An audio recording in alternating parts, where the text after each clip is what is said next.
Olá, eu me chamo Rebeca e junto com Nadson, Valquíria e Vanessa, vamos apresentar hoje um trabalho feito pela disciplina Afroasiática do Islã aos Dias Atuais pelo professor Victor Mattioni. É um livro desvendando a história da África do organizador José Rivar Macedo.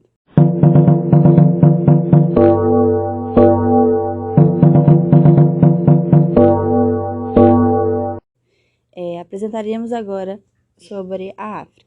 Logo na introdução, fala sobre o meio geográfico e sua influência no continente africano.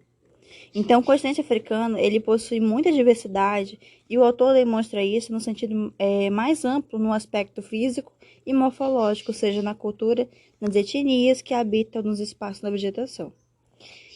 O termo continente africano ele é muito intrigante por causa que ele vem e é mais conhecido como o continente africano, que é o berço da humanidade. Então, vem daí nosso primeiro Homo sapiens, que é a nossa espécie. Outro fator muito importante é a era quaternária. É uma configuração na planeta na qual é a era de períodos gelados e glaciados que causou enormes transformações no clima, na estrutura morfológica e, claro, na vida animal e vegetal. As regiões da África, ao norte do continente, a paisagem é dominada pelo deserto do Saara, do leste a oeste. Na região subsaariana, o semideserto, vindo logo após a floresta decidual de gramíneos e estepe, forma-se longas faixas desde o Atlântico até o Mar Vermelho.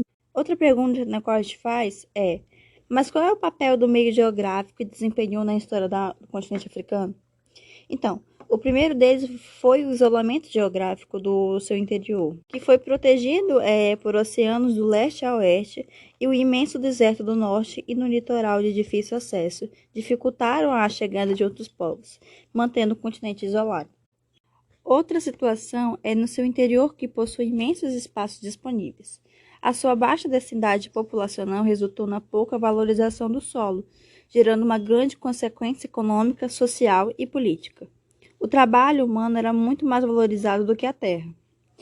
Já o deserto do Saara, ele desempenha uma importante via de comunicação e comércio entre o continente africano e o Mediterrâneo. A Península Arábica e o Oriente Próximo, ela constitui-se perto de um mundo islâmico nas regiões litorâneas e interiores do continente. Então, ela se limita à penetração e entrada de influências europeias. E o Saara teve um papel fundamental de manter o interior do continente isolado durante vários séculos. Já o capítulo que fala sobre uma história a ser reescrita, ele fala no qual a gente sabe que a história da África é muito antiga, mas começamos a estudar atualmente. Já o capítulo que fala sobre a África como uma história a ser reescrita, comenta que a gente sabe muito sobre a história da África, que é muito antiga, mas começamos a estudar ela atualmente. Percebemos a falta de estudo sobre a África, sendo verídico essa informação com decadência de interpretações em português. Mas é evidente a falta de interesse, o que fica mais difícil ainda mais quando os estudos brasileiros são através da Europa, a ser escrito. Vemos mentiras e preconceito ao percebermos escrituras de europeus quando vão falar sobre África, e justamente brasileiros, que temos a interpretação em língua portuguesa, lemos essas obras na qual menciona esses insultos. O racismo científico, ele elabora na Europa, então ele criou-se uma ideologia que foi usada estrategicamente, conforme o autor vai falando. E para denominar o continente africano, ele usa essa ideologia discriminatória.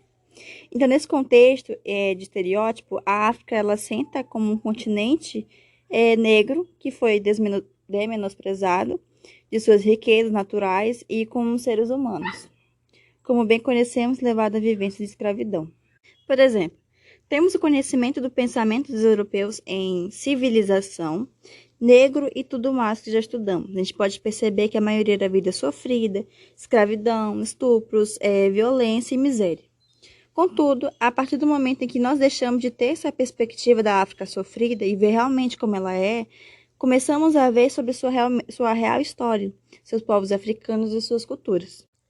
Dando prosseguimento, agora vamos abordar sobre a divisão da África. Bem, a África ela é dividida em África Branca e África Negra. A África Branca, entre aspas, é o norte da África, onde ficam o Egito, a Líbia, o Marrocos, a Argélia, a Tunísia e o Saara Ocidental.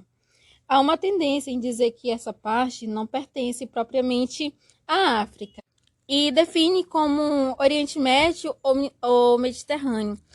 Costumam também dividir a África em dois grupos. Um é civilizado, não pertence a esse continente, como no caso é a chamada África Branca, e o outro grupo é ao lado dos bárbaros, ligado ao continente, ou seja, a África Negra.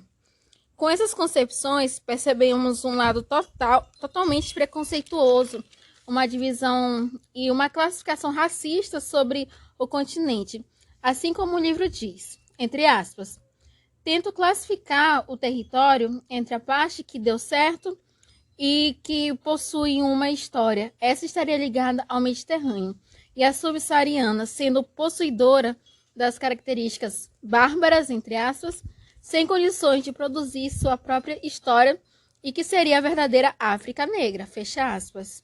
Nos estudos africanos, há uma divisão dos povos negroides, né, os que não pertencem à África Branca, em dois grandes grupos, são os sudaneses e os bantus.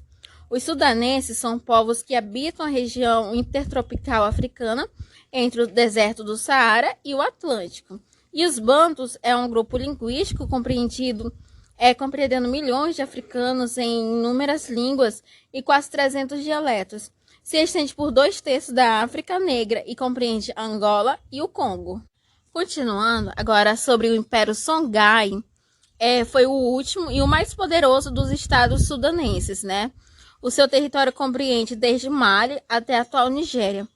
Foi grande propagadora da cultura islâmica. As populações songais são divididas em dois grandes grupos, são os sorcos, que praticavam a pesca, e os gaus, que eram os caçadores. E a principal cidade de Songhai era Gao. Era habitada por negociantes. A sua origem está envolta em uma lenda, né? Gao foi conquistada pelo Império do Mali, conseguindo se libertar em 1337 por dois príncipes songais. E no século XIV, Gao se igualou em importância com a capital do Mali. Os governantes songais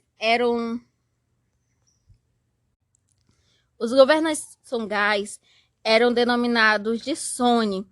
No século XV, em 1464, um dos governantes, chamado de Soniali, o Grande, impôs a derrota ao Império do Mali. Esse governante também mandou construir canais de irrigação e embarcações para controlar e aprimorar o comércio, mas Ali era adversário dos muçulmanos. E após a morte de Soniali, quem tomou o poder foi Mohamed, de origem sonique, que se aliou ao Partido Muçulmano. E Mohamed tomou várias medidas. Uma delas foi a regulamentação da arrecadação de impostos e formou um exército regular, composto por escravos e prisioneiros. E o Império Songhai começa a cair com o sucessor de Mohamed. Agora nós vamos falar um pouco aqui sobre os povos bantus. A respeito desses povos, eles se destacavam principalmente os reinos do Congo, Nidongo e Monomotapa. A agricultura dessas nações ela era baseada na metalurgia do ferro, e essa metalurgia ela permitiu que os bantus eles se estabelecessem uma civilização baseada na economia agrícola. Essa metalurgia que supria as necessidades da população, ela se manteve até os tempos coloniais. E essas técnicas metalúrgicas africanas, elas vieram para o Brasil com os escravos bantus e foram a base da metalurgia no Brasil escravista. Uma figura africana de destaque entre os brancos foi a rainha Nzinga Mbande, do reino do Nidongo. Ela é considerada um dos maiores símbolos da resistência africana à colonização dos europeus, principalmente os portugueses. Ela lutou contra os portugueses e com o crescente tráfico de escravos na África Central. E a Angola ela só foi dominada pelos portugueses após a morte da rainha Nzinga Mbande. Ela negociou a paz com os portugueses enquanto o irmão dela era rei, mas Portugal não cumpre o tratado. E é importante aqui, muito interessante, que durante as negociações o governador português ele fica em uma sala. Nessa sala só tinha uma cadeira que era ocupada por ele, e tinha um tapete à sua frente. Quando a rainha Nizingami-Bande ela percebe aquela situação, ela manda com que um criado fique ajoelhado e com as mãos apoiadas no solo. Então, ela senta sobre esse criado, porque para os povos bantus, ficar em uma posição inferior com quem conversava era um sinônimo de inferioridade. E ela não permitia se sentir inferior. Então, só após eles ficarem na mesma altura é que ela faz as negociações. Essa rainha, ela comandou o exército até os 73 anos de idade. Ela foi uma líder muito respeitada, forte, inteligente. Ela ficou conhecida como a Rainha Guerreira. E ela é uma referência para os grupos ativistas do Brasil. O Reino do Congo, que hoje é Angola, ele é um dos mais destacados e importantes impérios bantus. Ele foi fundado por volta do século XIV. A capital se localiza em Mbanza, Congo, que é a atual São Salvador, na Angola. E o governante do Congo, ele tinha o título de Manicongo, que significava Senhor do Congo.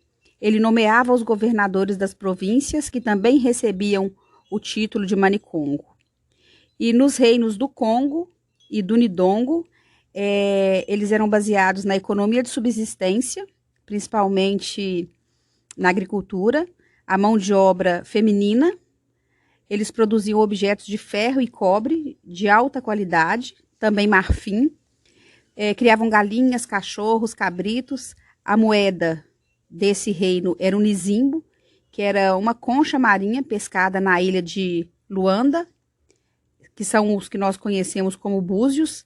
Ela era encontrada em toda a costa da Angola, eram as mais bonitas, e da região de Luanda, e também o comércio do sal, que era um monopólio do Manicongo.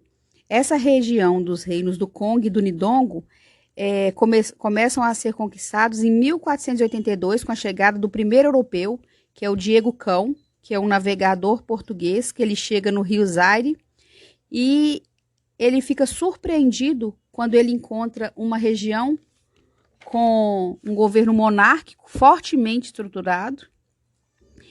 E no início do século XVI, esse império ele apresenta duas divisões.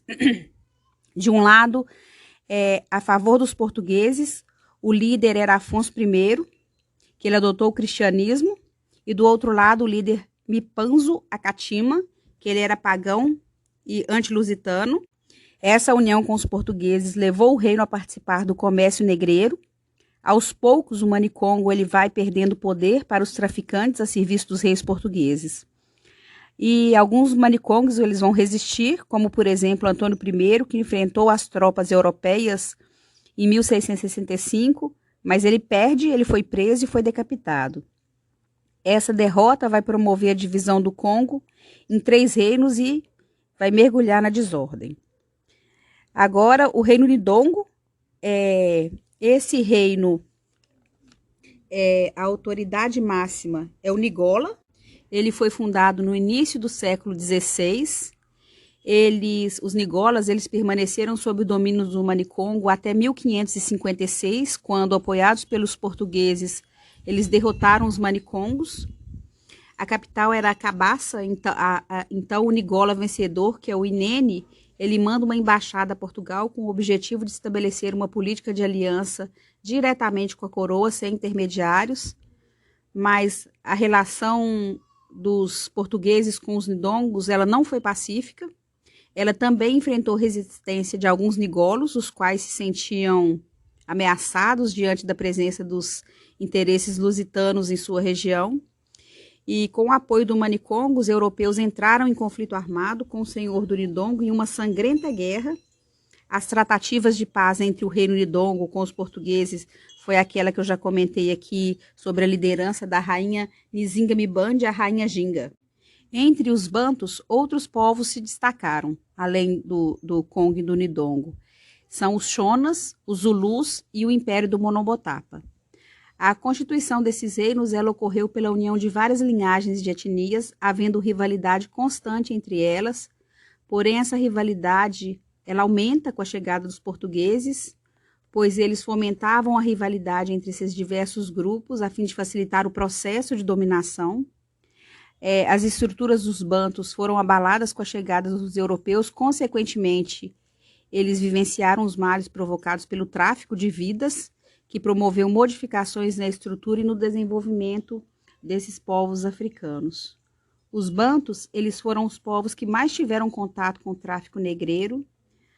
Os bantus e os sudaneses foram vítimas do cruel e lucrativo comércio de pessoas. Fala-se aproximadamente em 100 milhões de pessoas vítimas do tráfico direto ou indireto. Isso promoveu uma estagnação populacional no continente africano em relação ao crescimento populacional da Europa e da Ásia.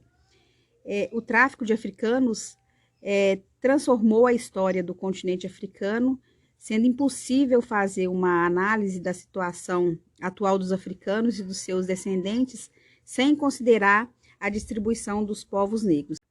Então, pessoal, eu me chamo Nadson e, dando continuidade, eu irei falar sobre outros 2 impérios. O primeiro dele, Gana, o país do ouro, que tinha essa definição por possuir, na sua principal fonte de riqueza, esse mineral, e que foi o primeiro grande estado africano localizado-se ao norte do Equador.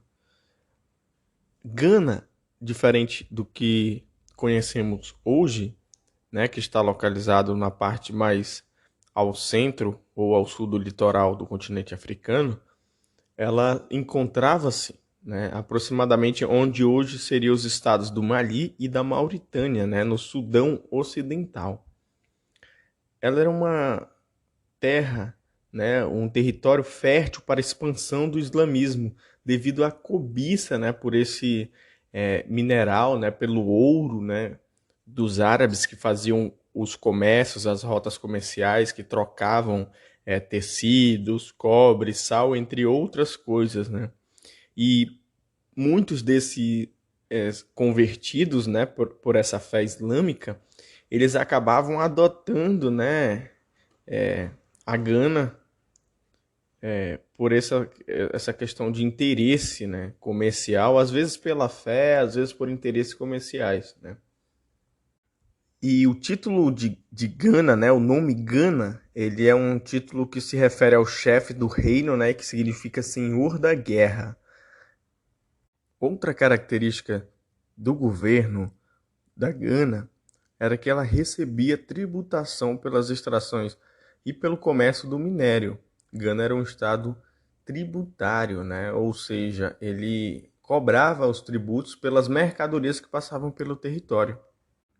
Mas aí a gente pensa que um território desse, né, um império desse, necessitava de um exército gigantesco para controlar essas rotas, né, de comércio, e também por conta do ouro, e assim era, né? O exército impugnava o controle das rotas comerciais e dos grandes volumes do ouro em si.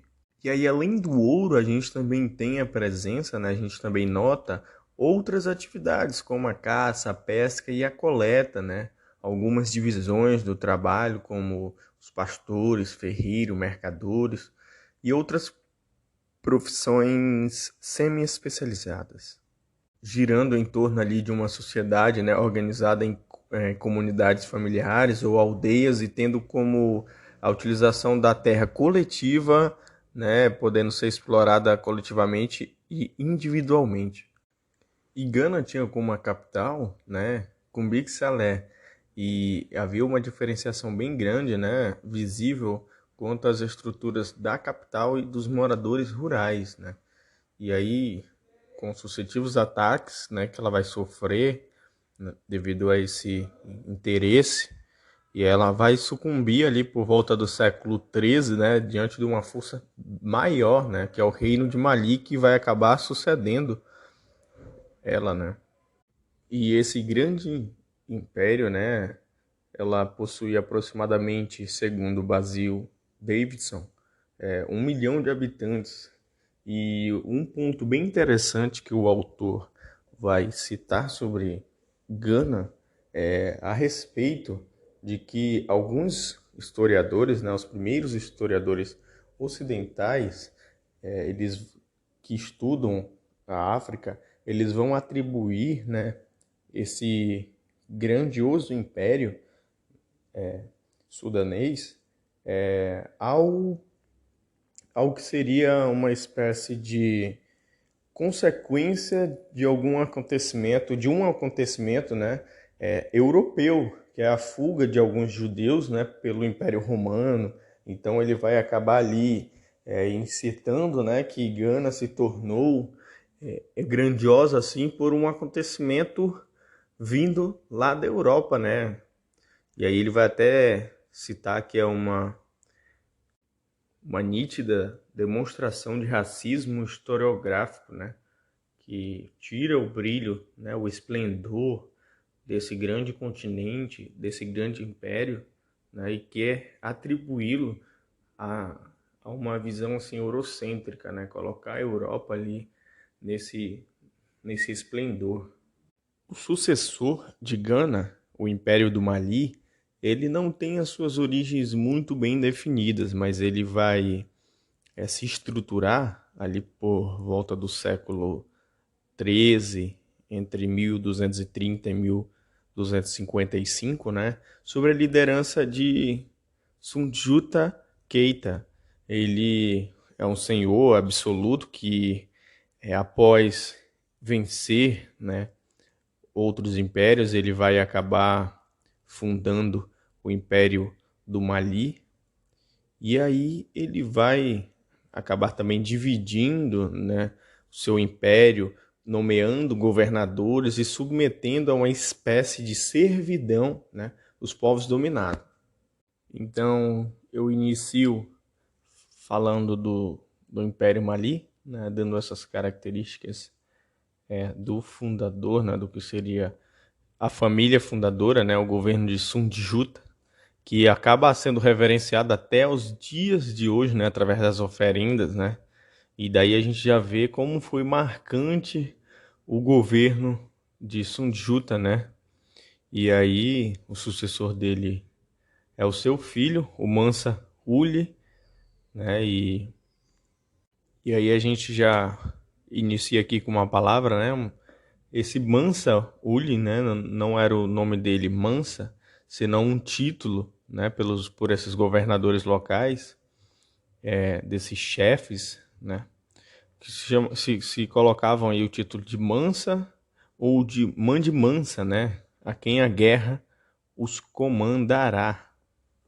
E aí um fato curioso sobre o filho do Sundiata, né? O Uli, é que ele também se converte ao islamismo, não se sabe bem por quê, se foi por fé ou por interesse, né? Por oportunidade, mas que essa parcela, né, dos governantes que se convertiam, né, acabavam, alguns deixavam as crenças nativas, né, as crenças animalísticas, né, outros não, outros seguiam, com essas duas espécies assim de religiões, né, de crenças, né, como a grande parte da população ainda pertencia àquelas práticas de crenças animalistas.